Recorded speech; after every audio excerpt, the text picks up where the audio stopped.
चंद्रपूर बस आगारातील ST कर्मचाऱ्यांचे प्रतिनिधी गेल्या 8 दिवसांपासून आंदोलन करत आहेत.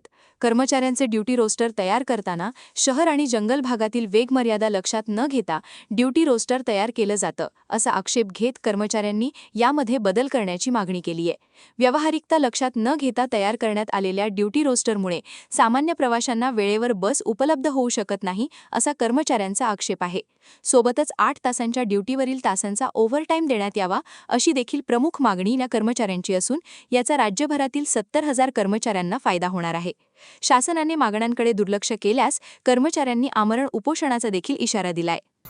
आज आमचे आंदोलनाचा मुळात आंदोलन आमचं चालू 17 तारखेला झालं होतं. तेव्हापासून आज 8वा दिवस चालू आहे आणि यामध्ये अन्नत्याग आंदोलनाचा आमचा दुसरा दिवस चालू आहे आणि उद्यापासून आमचं आमरण उपोषण सुरू होणार आहे.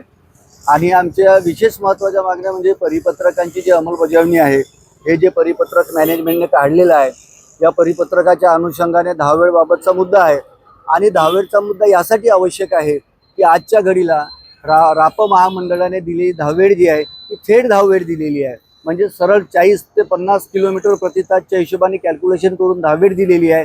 रस्त्यामध्ये गाडी कित्येक थांबामध्ये थांबत जाते, त्या थांब्याची वेळ दिलेली नाही, बसस्थानकाची वेळ दिलेली नाही. आणि याही उपरांत आमचा चंद्रपूर आणि गडचिरोली जिल्हा हा ताडोबा आणि अशा जंगलाच्या भागाने वेढलेला असताना जंगलामध्ये 20 किलोमीटर प्रति तासाची मर्यादा असते, तिथेही महामंडळाने 40 किलोमीटर प्रति तासनं रनिंग टायमिंग दिलेला आहे. विद्यार्थी आहेत, मानव विकासच्या फेऱ्या आम्ही चालवतो. मानव विकासच्या फेरीचा रनिंग टाईम माननीय प्रादेशिक परिवहन अधिकारी यांच्या आदेशानुसार किंवा यांच्या तरतुदीनुसार 35 मिनिट प्रति तासचा आहे आणि तीच गाडी आमची 40 किलोमीटर प्रति तासने चालते.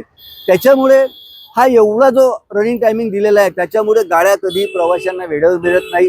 गाड्या समांतर वाहतुकीमध्ये चालतात आणि समांतर वाहतुकी गाड्या झाल्या कारणामुळे महामंडळाचे सुद्धा नुकसान होते. आणि या अंतर्गत 1972चे एक परिपत्रक आहे की ज्या परिपत्रकामध्ये आम्हाला अतिकालिक भत्ता देण्याबाबत सूचना आहेत. ते अतिकालिक भत्ता 8 तास कापून द्यायचा आहे. मात्र मॅनेजमेंट काय करतं, आज जे विभागीय प्रशासनाने शेड्यूल बनवले त्याच्यामध्ये 7 तास 10 मिनिटं नागपूरकरिता दिलेले आहेत, त्यांनी दिलेले आहेत. आणि गडचिरोलीकरता एक्झाम्पल 8 तास दिलेले आहेत. तर 8 आणि 7 15 हे जे स्टेरिंग अवर्स आहेत ते कर्मचाऱ्याला द्यायचे आहेत. परंतु तो ज्यावेळेस महामंडळाला सहकार्य करतो, अतिकालिक भत्त्यावर जातो, जनतेला महामंडळाला त्रास होऊ नये म्हणून त्या पिरियडमध्ये महामंडळ 8 तास 45 मिनिट कापते, जे की कोणत्याच कायद्यात नाही.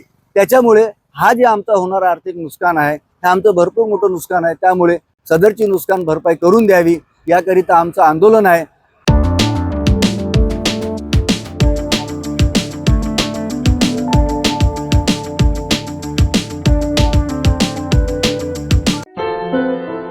क्या हुआ बहू? माँ, पाइल्स की बहुत तकलीफ हो रही है। तो तुम गुदरोग सर्जन के पास क्यों नहीं गई?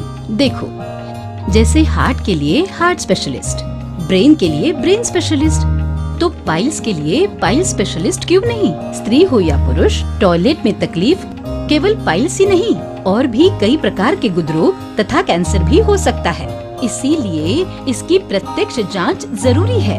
ठीक है माँ, पर जांच के लिए हम जाएंगे कहाँ? वही काले आयुर्वेदिक पाइल्स हॉस्पिटल में। लेकिन माँ, प्रेगनेंसी में पाइल्स की दवाइयाँ? प्रेगनेंसी में आयुर्वेदिक दवाइयाँ सुरक्षित होती है। जनहित में जारी काले आयुर्वेदिक पाइल्स हॉस्पिटल, औषधि चिकित्सा तथा सर्जरी ट्रीटमेंट उपलब्ध। हमारा पता उमरेड रोड, दिघौरी बस स्टॉप के पास, नागपुर। अधिक जानकारी के लिए वेबसाइट पर जाएं kalepileshhospital.com।